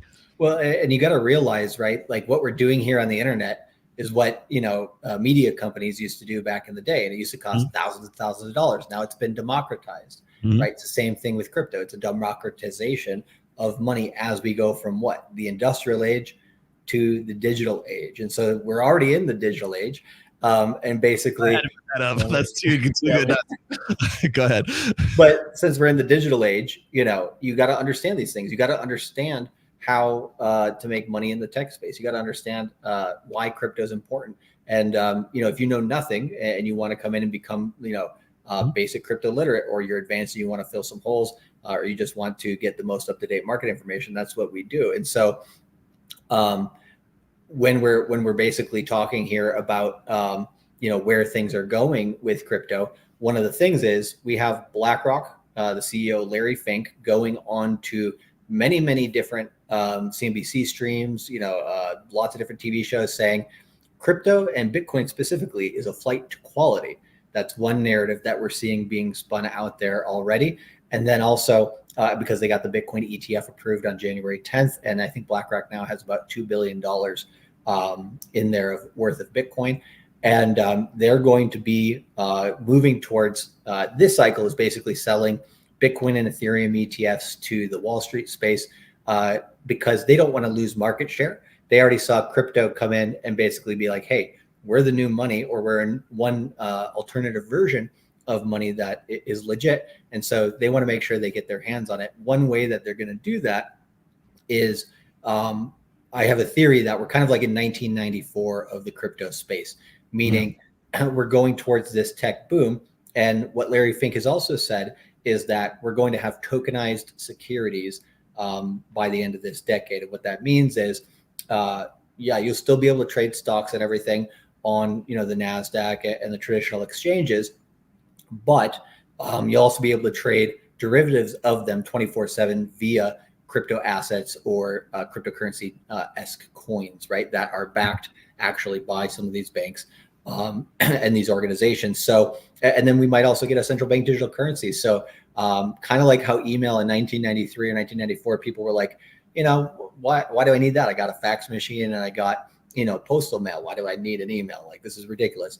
And then by 1998, every housewife had like 5 to 10 different emails, to push, different clubs or whatever the hell they were doing. And they did the same thing with Facebook. And, it's going to be the same thing with crypto. People are going to, by the end of this decade, whether they like it or not, know how to transact with crypto. They're not going to call it that. They're going to call it digital assets. But that mass adoption phase literally just started here on January 10th. So becoming literate before the masses is really, really important. This is why we've tried to educate the red pill so much on this last few years as well. It's funny is I think a lot of people like they're still kind of bewildered by this. I know I just saw recently, just today, as a matter of fact, I think I sent you the link to this, but right in our podcast and Marquette, who's a friend of the show, and I like him very much. And he, by the way, he is in Vegas. We need to get him on the show at some point. Yeah, we'll get him on the show. I mean, I've tried to talk. We tried to get an interview and talk crypto with him, but he was like, "Yeah, he's being a little squirrel. He's really a little squirrel."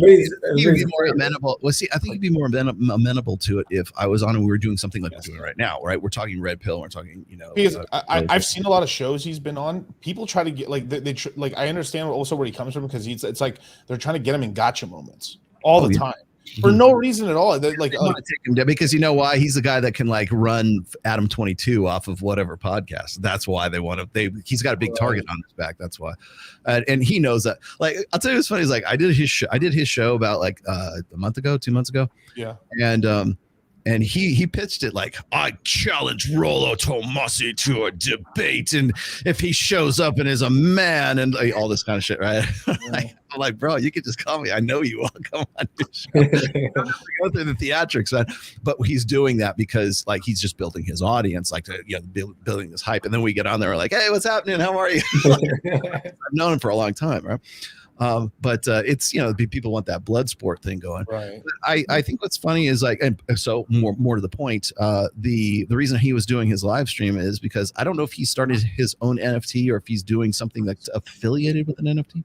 So from what I've looked into it, I think he did. So it's a bunch of hearsay. So I've heard one thing and he's also said another. And the thing is like, I never saw him do it, so I can't say that he did it or not. But basically, he had a course and he talked about how to make some NFTs on Solana, and that's about it.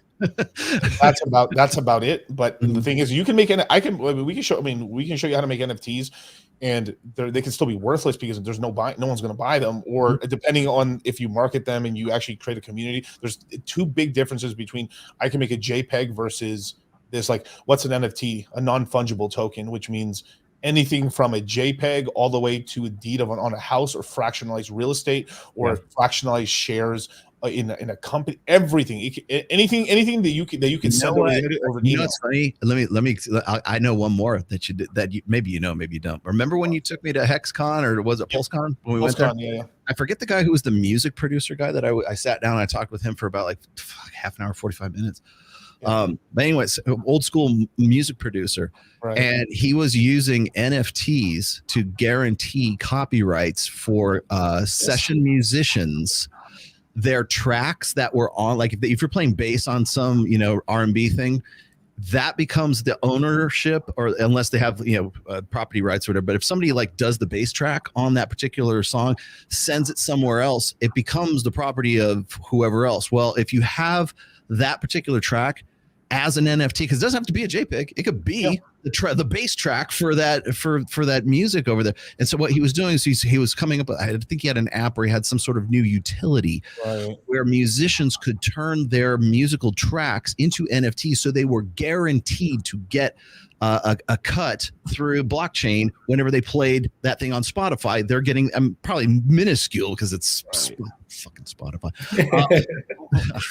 I'm a musician. I hate them, but I love them, but I hate them. But it was guaranteeing that they were going to get their cut because it was an NFT. So when you tell people that's like, just because you think NFT, it's stupid ape, JPEG NFT.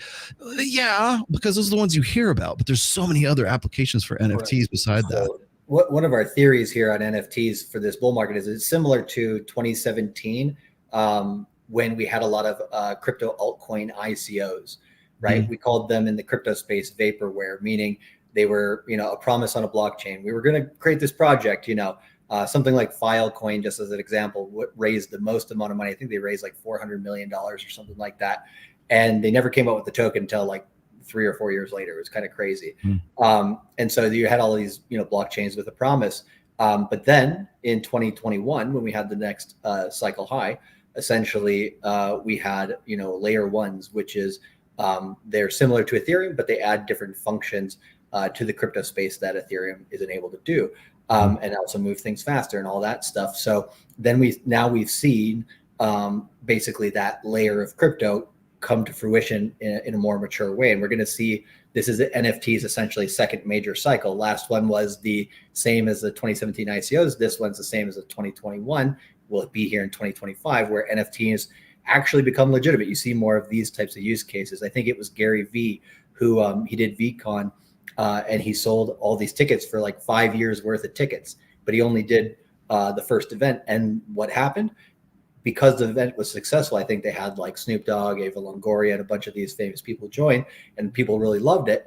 So you saw the tickets for the future years, like basically on kind of like a StubHub or like secondary market, go up in both Ethereum value and dollar value because it actually has a use case. So if there's a community, an actual use case, those things will, I think, take off a lot more this cycle. For NFTs. So in a way, by the time we get to the top of 21, I think a lot of people will be like, oh, now I kind of get this NFT thing a little bit better. Yeah, I think people are beginning to understand that it's not just Bored Ape, right? Right. Or Red Pill Lions. But well, no, I love it. So people keep saying, why is there a fit between like the Red Pill community and the crypto space? And I think it's a natural fit, quite honestly, because I think the guys who get into this and they get too much too young too fast, right? These guys who become crypto millionaires overnight and then they get rolled by Sam Bankman-Fried's ugly girlfriend, right? Who is probably the hottest girl in their niche, guy who's going, I can't believe this bitch had 10 guys that she, well, yeah, because that's a very, very atomized niche right there. And she was probably the only girl they were seeing all the time. But I always think, like, when we talk about money, muscles, and game, I want all of that. And when I get to Vegas and when I'm really that's what we've been doing with Access Vegas anyways. Like I tried to work out with Hida Yamagishi and we got the muscles and all that. Yeah, Iris and them. And then, so I'm working on, the physicality side, the physique side that was health, wealth, and relationships is really where I'm going with this, but there has to be the wealth part. And so it's like, I've got you guys, I've got Kiyosaki, I've got Ken McElroy, I've got, Jason Hartman, George Gammon, which, by the way, we got to get George Gammon to Vegas and do a show with him. Definitely. But so that's like sort of the money side. And I see all of this as sort of a natural, like sort of synergistic between all of us. And so I've always thought that this was, if there's going to be red pill about, opening your mind from thinking one way about money and then now you think in another way. Like I was saying, there's a 20th century way of thinking about it and then sort of advancing ourselves in the 21st. I think that applies to money, muscles, and game. And so therefore, I think like what you guys do is really super valuable. And I have one question, but before I get to my question, and then I'll let you guys do the regular picture. But I gotta get to super chats here real quick because these are pretty good. Go for it. Rational trucker, thanks. Any predictions on a new all-time high for XRP? Any thoughts on HBAR, Flare, VeChain, XDC, XLM, or ALGO? Damn, they got you good, brother. God damn, they got you good. Oh, what I forgot what that standard was called again. The Ripple. The 2020 something like right, the 2022. Yeah. But basically, a lot of those coins, unfortunately, haven't outpaced Bitcoin and Ethereum in a substantial way, Ripple specifically. So I think that's, and there's no hate against the Ripple community. I mean, what Ripple did at the end or in last year fighting against the SEC was positive for all of crypto. So I do think, you can make dollars and you can make gains on those coins. But I do think there's better groups of coins out there that will make more gains against Bitcoin and Ethereum. The reason why I call my channel Cultivate Crypto is because we're trying to stack crypto. One stat that's out there essentially is since 2008, the only two asset classes that have outpaced basically the new money supply that has been printed over that period of time and have actually beat inflation consistently are crypto and tech stocks. Gold's a little bit negative and the S&P is sideways against it. So we really think that if you can eliminate coins, there's like 95% of them, don't outpace Bitcoin and Ethereum. The things that we want to cultivate are more Bitcoin, more Ethereum, because we know those are going to stick around forever. So if you guys just go look at the chart on CoinGecko, you turn it to, instead of with dollars, you turn it to, there's a little box you can click underneath it where you click Ethereum. And then when you see, oh, this chart's pretty clear, it's down and to the right against Ethereum, you can, it's not that those coins are bad necessarily. They might have use cases, utilities, but then you can actually go out and focus on the ones that are going to make you more money at the end of the day. Because, you're really stacking and compounding when we get these opportunities of bull markets. Is relatively short-lived, so you want to take as much advantage of it as you can. So, and there's something else I wanted to talk to you guys about too, right? Because this is something that we've talked a lot on Fresh and Fit, and like Myron really made this point for us to say this as well, is that we're coin agnostic, and what that means is we're like we have no real favorites. It isn't like if something's bad and we're starting to think like this thing has no chance to recover, we're going to be pretty honest and be like, yeah, we're out, right? But you can still have favorites, of course, right? But the whole thing about being coin agnostic is that we're just looking for the opportunities, so we're trying to make money and we're trying to, ascend and try, we're trying to make gains. There's coins like I hated Solana. Like I thought Solana's trash. It turns off all the time. It's VC backed. It's just everything wrong, right? But number go up a lot. And it was a coin wrapped up in all this SBF bullshit that was going down. It probably would have gone to $0 or $3, and the VCs bought it up, and all the paid shills on Twitter just started going Solana, and then we're like, fuck it, let's go buy it. And I bought it at $18. It's sitting over $100 right now. You know what I'm saying? It's things. It's things like that. That sounds like a Trader SZ trade right there. But I'm more of we teach more buying and holding and stuff like we do. We do teach him trading, but he's more he's not day trading, but like swing trading, day trading. Yeah, swing trading is probably the best, because what I've learned from Saeed is that like he has hard limits on what happens. Like if it looks like it's going to a certain limit, it's going to go past, he'll still drop right there. Just let it go, because just to sort of like stay on principle, even though even if it's going higher and you want to wait it out, he'll still kill it at a certain point, which blows me away because he's like really good at it. But I got one more here. Yeah. I got one more here. Push Fred says, first of all, thanks for all you do, Rolo. Secondly, I want to ask the panel on ideas of what to do with 1.5 H of freed up time per day crypto since 2021. Salesman, not an IT genius. Cheers from Sweden. Yeah, maximizing on any research and studying you can do on crypto. Like it's kind of like any skill that you want to learn, whether it's going to the gym or you want to learn a new language, whatever you want to improve, right? You got to put time towards it. So if you're like, hey, I got an hour and a half every day to study crypto, then how best can I utilize that time? Like if you tend to be somebody who's like, I want to take in a lot of information, you can watch a lot of YouTube videos. You can, distill your portfolio down to the coins that you're working with and keep track of those on a daily basis as well. So, whenever you're in an investment, you want to know what you're working with. So instead of just having a hunch and having faith and being like, oh, these things might do well, use as much of that time as possible to kind of look at as many different angles as possible on the same space that you're working on. Right. So the three ways that we do that are technical analysis, fundamental analysis, and on-chain data in crypto specifically. Yeah, just looking up coins, playing around in ecosystems, listening to shows like Charlie said, and you might find like in the next 6 to 8 months, there's going to be a brand new crypto or a one crypto that's existed that's starting to look, some big news is happening, and you may put some money down and you can make really great returns. Like this market, look, we've been in, like I've been personally in crypto almost 8 years now. 8 years in November, right? Mm-hmm. I remember a time Bitcoin was less than $500, Ethereum was $5. Bitcoin's $43,000 today, and Ethereum is $2,300. And this is not the only coins I've seen this happen with. I was in this is still when a lot of people still hate on crypto too. Mm-hmm. Yeah, it's just crazy. It's been around for such a long time. It's just like it's like the, like I've said this as an example. It's like these big hedge fund managers who just for the life of them won't fucking buy Apple, and they'll keep doing all these crazy strategies, and they never buy Apple, and they miss the entire train of all. Like it's been running for like 20 years, just won't do it.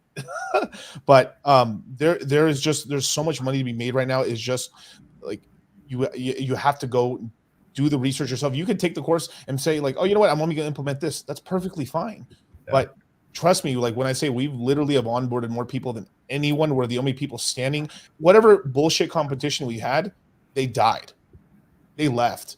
They're only talking about crypto when crypto's hot, and when it's not, they disappear. We're the only people who stuck around, stayed around the entire time, didn't change our tune.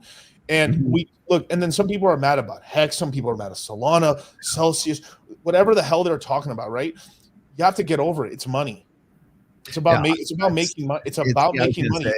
There's no more volatile a market than crypto. If it's a hot kitchen, you know, if you can't take the fucking heat, then you probably want to get into mutual funds or commodities or buy silver, you know, because it's not for the faint of heart. Trust me on the. And that's why I have I'll tell you my crypto journey because you already know most of it because you were there for it. I started getting into buying Bitcoin and Ethereum because John from Modern Life Dating said, hey, get into this. And I did. That's actually how I met you. And that's how we kind of have formed our relationship. But so I just was a hobby investor for a while. I'm like, oh, I got some extra money. I think I'll put it in here. And that was like, I think it was like 4 months before the crash of like 2018. Is that when it was, or was 2017? 2017. When Bitcoin first it went up to 19. End of 2017. I was like, oh fuck! I felt like I lost money on the tables. But it wasn't so bad but then of course it comes back again. It's like ups and downs, and I'm already kind of used to that because I've always done trades and stuff like that in the real market, right? So I thought, I can stand to lose this. All three of people don't know this. All three of us play craps. Yes. Like that's our game. I don't play anything else occasionally 21, but you and I, that's the one thing that really kind of brought us all together is we all play craps when we're at the tables and stuff. And when you do that, you're there and you're probably going to lose some money. You're probably going to especially just to get things rolling. Like if you're going to buy numbers and if you know how to do the strategies for craps. And I hate to, God damn it. I think one of the reasons why we like craps so much is because it's very much like crypto. Yeah. Because you have to know the game and you have to know the strategies to be effective in the game, right? And you also have to know how much money you need to put in the market in order to be able to stay in the market because the fluctuation of your stack there. You never know management. You're going to get a hot run for a while and then it's going to go for shit, right? Yeah. So do you stay at the table or do you just say, oh, you know what, I'm done. I'm going to take all my money off the table, right? And wait for a hot shooter, right? So you just basically keep your dry powder and you wait. Oh, hot shooter. Okay, now I can start working things. Now I can start putting things there. And is it a possibility that you're going to lose all your 7 out? Yes, that's definitely a possibility. But if you can't handle that volatility of being at that table, then get the fuck out. Like you don't even play the game. There's other games you could play. And that's the beauty about crypto. You probably have more control over poker, Well, that's the beauty about crypto. It's a whole economy, right? So it's everything from, there are safe assets, right? And I mean, Bitcoin itself is also getting less volatile each cycle. And so it's allowing Wall Street, these players to kind of be like, okay, I know this one's safe. Even if it goes down 70, 80%, it's going to come back 300%. Or more. And so, there's, when you're in crypto, you have to know the difference between what is a long-term investment versus going down the risk curve all the way down to, okay, I'm just doing a scratch off. That's the difference. I'm in low cap shit coin, meme coins. That's the difference between buying a number and putting a comeback and hoping to get on the but here's the thing too is also there's the other side too because I had to I had to use all jokes aside, right? I learned how to play craps and stuff in Vegas and stuff, and I use it as a way to actually take more risk because I was too risk averse for a long time.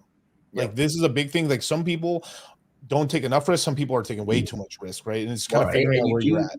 You do take risk in the current world economy by doing nothing simply because inflation is getting so bad that it will start taking you out. Yeah. I'm I'm of the opinion. I was on a show with Andrew Wilson and some ortho bros last night, probably against my better judgment, but it was actually a really good conversation we had. And towards the end of it, I was trying to explain to these guys, I'm not, I'm Aaron Clary's going to shit all over me for saying this, but I'm not one of these guys who's like, enjoy the decline kind of guy. Right? I'm like, fuck that. I want to make sure because eventually you're going to get to the bottom of the decline and you're fucked. Right. I don't necessarily, I think of things in terms of pragmatism rather than cynicism or pessimism. I'm a pragmatist. So it's like, I expect the best, but prepare for the worst. And so I'm trying to explain to these guys, I'm saying like, I have taught my daughter this. This is sort of like, if I have a philosophy of life, it's learn to thrive in the chaos, learn how the game operates, learn the system, and then learn strategies and tactics so you can profit from within the system.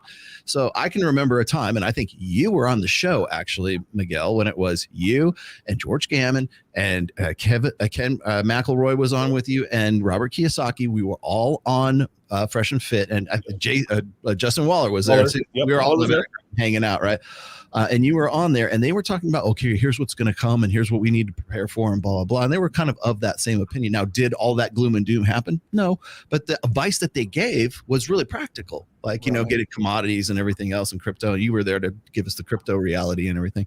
And that was really good. But again, I don't necessarily, they were predicting things were going to get a whole lot worse. They didn't really get as worse as they were trying to, make a gloom and doom. However, they were very pragmatic about everything that they said, right? Instead of seeing this whole, the end of the fucking world, say, you know what? Oh, the end of the fucking world. How can I profit in the end of the fucking world? Right. If the storm is coming, well, at least I know the storm is coming. I can prepare for the storm. And how can I profit from within that chaos? Right. How do I embrace and how do I thrive in the chaos? And I don't think anyone is teaching anything even remotely like that. Exactly. It's just sort of sack up and say, you know what? It's not as bad as it seems. Learn to thrive in the chaos, learn the system, which is basically learn how the craps game works before you can actually do strategies from within the craps game. Right. Learn how crypto works, take the course, learn from these guys, even if it's just like basic remedial shit for you, or maybe it's really advanced stuff for you. I still learn shit from you guys every time you guys do one of these things or something I figure out. I know how the game of craps works. I don't know how to strategize things with respect to what's the best play at any one given time. So that's where I am in my sort of my crypto journey, whatever it is. Right. But there is a chaotic system that is crypto, and you have to learn to thrive in the chaos. And I think that if you have people who are wise and people who have done this before and people who are really this is what we do, this is how we educate. You guys are educators. So when you guys do a show, when you guys do my show, when you do Fresh and Fit, when you do all these other guys' shows, you're really there to say, hey, look, we can help you learn these strategies. We can show you how the game's played and then how you can learn how to, whatever you're comfortable with, you can use these strategies to use what you have now so that you can have more later. And that's the best thing I think that goes with your class is I can pitch you a class. Aaron Clary can talk to you about minimalism. He's got a freaking, powerhouse dating mindset, Okay, right. Great. The thing is that's you're putting money to get an education, but in your case, the money that you're putting out, the possibility exists, at the very least, the possibility exists, if not the reality exists, that you can make that money back that you spent on the class. Yeah. Learning the skills that you get in the class. So it's almost like you're offset. You break even. Yeah, we've had hedge fund managers and all kinds of associates and stuff take the classes just to. The thing is, there's guys who have been in the crypto space for a long time that just take the classes just to get an extra couple tips because 1 or 2 extra plays makes them a crazy amount of money. You know how crazy it was on YouTube? I literally called the Solana top. The Solana top live on air. It's gonna hit $120. I was like, I want to sell right here. I can't. I waited until the stream was over. I sold it at $115. Then it crashed down to the 70s. I bought again in the 80s. We're at $100 again, right? And this, did I sell the whole bag? No, 20%. And we got the bag back and stuff like that. But there's these little things. What you have to do, right, is you have to take risk as a man. There's this whole thing that, look, I think you said something really, really that was pretty deep, which is a lot of the guys on YouTube, whether they know it or not, they're kind of almost doomers where it's defense. There's never any offense in crypto. Right. Let me give some of the best advice. There's one bad year, and there's three. There's one bad year, one mediocre year, and two really good years, right? If you just know that, okay, we're in that bad year, it's crashing, boom, everyone hates it now, great, I'm gonna start buying. You got to be counterintuitive. Yeah. Everyone's acting like a female. They want to go at the finish line and fuck the winner. By the time he's a winner, we're close to the end. That's the problem. You got to take risk and you got to take a shot. Right, we're not telling you to risk like everything you have and stuff. And don't take Junior's college fund and put it down on number 8. But what's Damien's completely right here. The riskiest thing is doing nothing. On there, no, I'm not going to go to the gym. No, I'm not going to start a business. No, I'm not going to say hi to her. No, it's just black. Like, since when has the red pill become black pill doomers? Right. Since when? Exactly. I mean, literally, we're on Rollo Tomasi's stream, emergency podcast, pump and dump Destiny NFTs. And since when has this community become a bunch of black pillars? Preach. When have we become so afraid? That's what I want to know. Like, since when have we started like grabbing our fucking sack and just hoping the bear doesn't claw us? You gotta take shots. There are a lot of people who are taking shots, and the earlier that you take one, the more you win, right? And like we try to teach people how to fish more than just giving them the fish. But like every single time we do the course as well, we give them a few fish, right? So we're like, hey, here's one that at the current moment of time, if you put, like $500 down on it, right? We'll give you the training wheels, the version that you can do first that's rather safe. Basically come in, we'll give you, a little bit of time, and we'll say, hey, buy this one, turn that $500 into $1,500. You have $500 profit, that $1,000 paid for the course, and you're good to go, right? So, and then all the knowledge is absolutely free for a lifetime on top of it. I was gonna say, it reminds like God damn it, I love it when Miguel, when you get all self-righteous. That's I can do that more, man, because it reminds me. Did you ever see that movie Swingers? Yeah. With Vince Vaughn's in it and stuff like that. And there's this one scene where like they're trying to get Mikey to like go and talk to the girls, and they're like, dude, you're so money and you don't even fucking know it. It's like you're like this big bear and you got these big claws and it's just sitting right there. And it's like you got these claws and you don't know what to do with the claws, and you just have to kill the bunny. It's just like, that's all you gotta do, kill the fucking bunny. No, it's just because this is like I've taken a lot of things I've learned in the red pill, put it into crypto and finance. It's improved since I've learned. Like, I learned about the red pill from Aaron Clary originally, because I learned about him through like Astropad Economics and all. It's like enjoy the decline, assholeconsulting.com, and then I learned about you through you about like, oh, you guys did an interview together. I learned about the red pill. And then from there, like my whole life has improved so much just from being a part of this community. And that was when I was outside of the community. This is not me on screen. This was like, I learned about what the red pill is. I learned about not to give up. And then I learned about these doomer black pill losers who just stopped trying. I mean, half the game is trying and showing up. And you have to be offensive. And two, it's become like the miser grift has pissed me off so much on YouTube. There's the miser grift, like don't spend nothing, don't do this, don't do that. Like now, if you want to be a minimalist and that's your athletic supporter. Yeah, but like this is what people get mad at you, Rollo, too, for like everyone's, because you won't give prescriptions. You don't tell people what to do. Everything. Yeah. People just want the end result. I'm the reason for fucking global warming. But I guess that too. But so we've taken a kind of a page out of your book. So we're pushing like positivity, take shots, but we're not telling you what to do with your money. Make the money and go live the life you want. If you want no kids, want to bang a bunch of whores, go live in Las Vegas and bang bimbos with yes. AVN, baby, AVN. But if you want to go have a family. I just talked to RG3 before the show started. He convinced me to buy an electric skateboard, a longboard. I'll do with my money whatever I want to. I'm going to pull the trigger on this. Yeah, and then look, and this guy's saying like pandering to broke people. Pandering to like we've helped so many people who didn't have money. They have money now. Yeah, they have money now. Exactly. You're 100% right. I am definitely pandering to broke people because I don't want them to be broke anymore. There you go. Yeah, you're 100% correct, sir. Is it pandering if you help people who are sexless and now they get sex? Yeah. Oh, why are you pandering to the sexless? You just want to sell books. Well, yeah. Yeah. Well, and here's the thing, right? Like those guys. Oh, you just want to sell cars? You know, kind of what we do. Well, right, and then those guys, right? They end up building the community up as well, right? Because now they have resources, and they can be like, "Hey, I'm going to come in here and I'm going to build this, I'm going to build that, and I'm going to, help move this thing forward." Right.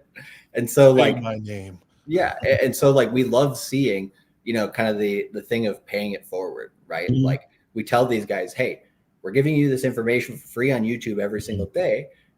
Behind the paywall, we can be, more frank. We can tell you exactly what's up, and we can get you guys a lot more success that way."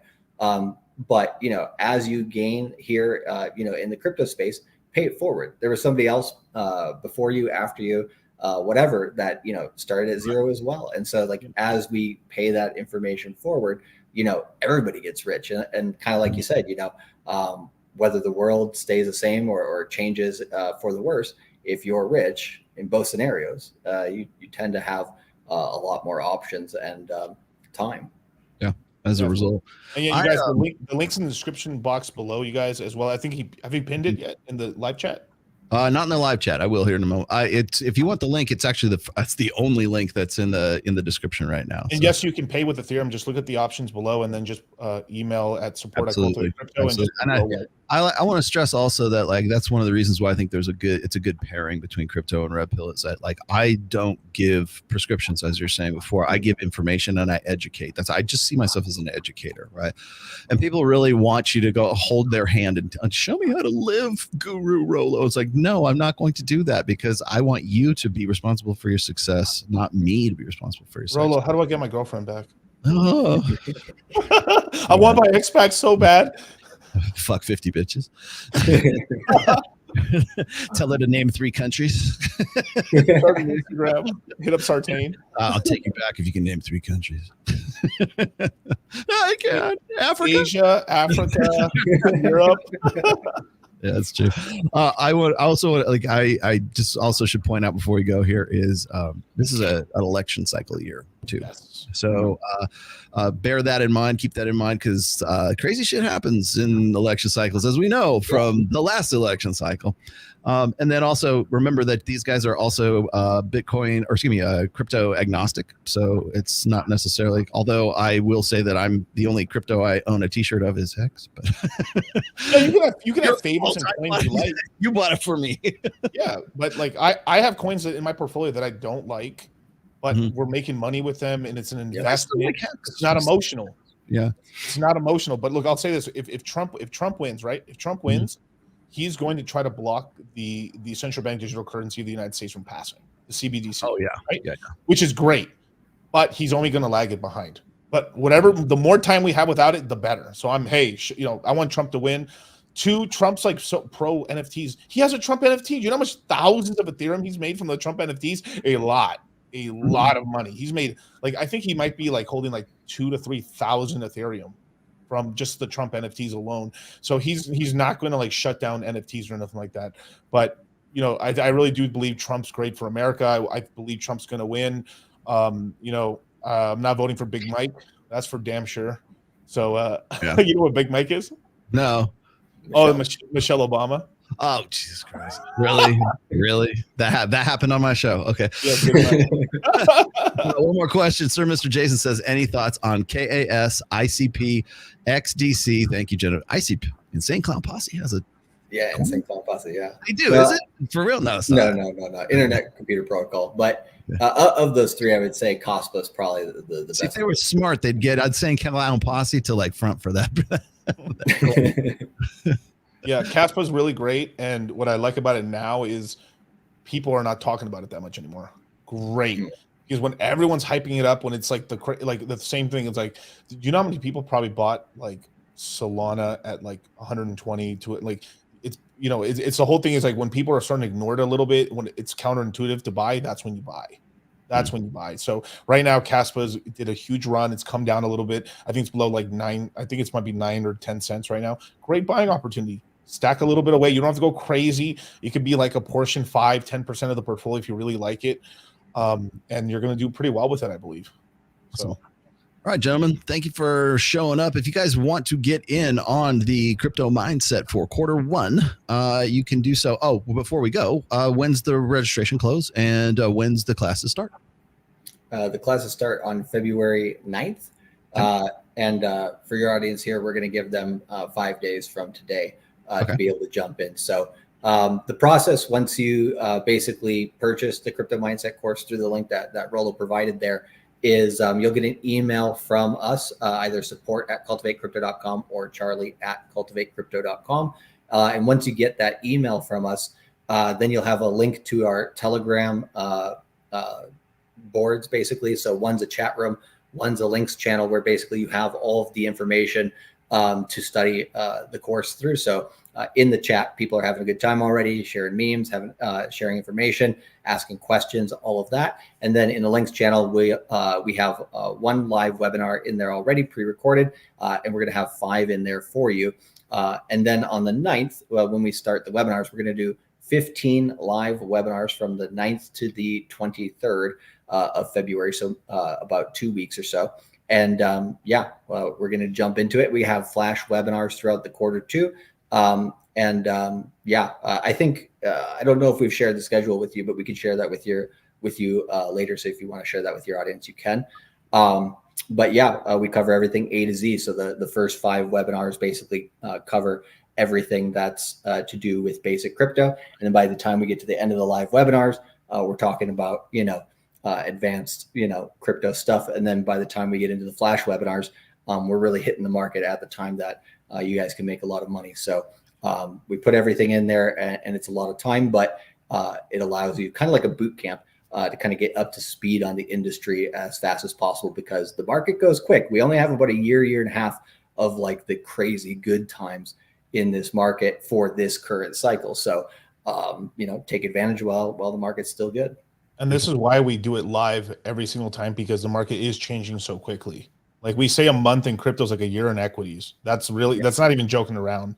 But we do it live, so you're able to ask us questions and we can move around. Like we're very cognizant of like the groups getting it versus like, okay, we need to go over this again a little bit, or review or answer a couple questions. And then we make sure that everybody understands it as we're continuing on. And most these crypto grifter guys are just doing one live call and a bunch of pre-recorded bullshit.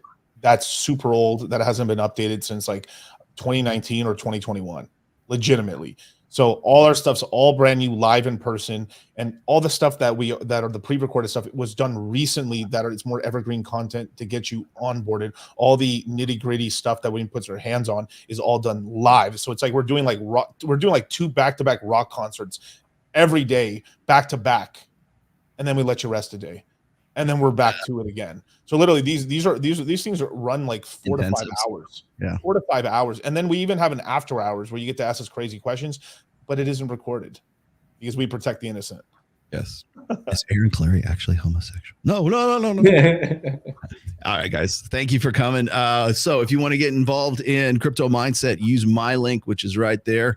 And then that's already pinned. So I'll make sure that stays pinned as a first comment. But thanks for doing this again, guys. And I will see both of you, actually next week on the 7th. So until then, thanks for watching, guys. Please get in on Cultivate Crypto and Dollar Cost Crypto and Crypto Mindset. I will see you guys soon. Thanks for coming along, and we'll see you later.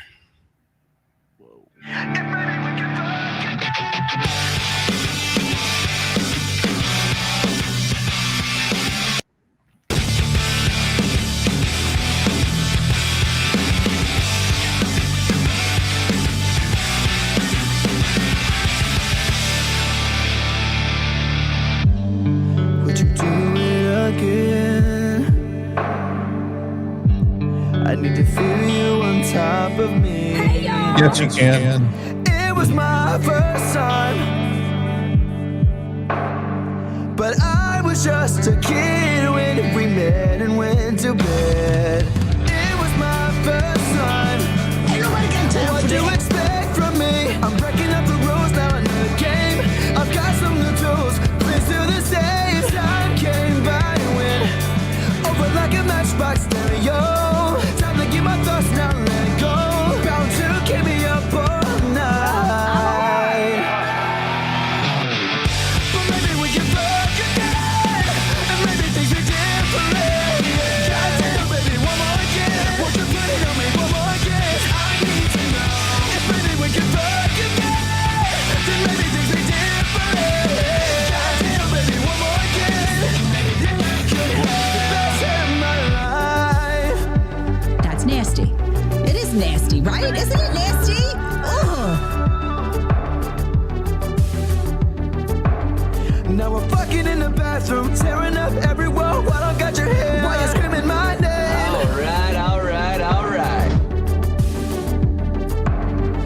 swinging in the bedroom, whole time stopping and stopping with her head like she's Claudia Kelly. Like, man, well, that's why she don't get no hoes, man. Ride me up and down like a pony, turning up my song, getting messy, working up and down on your body. Ride me up and down like a pony, turning up my song on your body. Baby, we get down to it all night, but maybe we can fuck again, and maybe things are different. Goddamn, baby, one more again, won't you put it on me one more again? I need to know. Maybe we can fuck again, then maybe things be different. Goddamn, baby, one more again, and I can have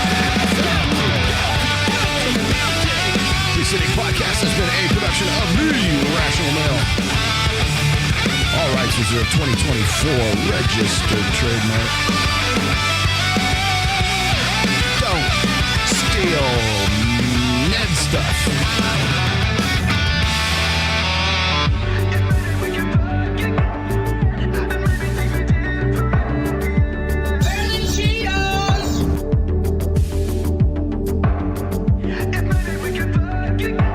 Say my name.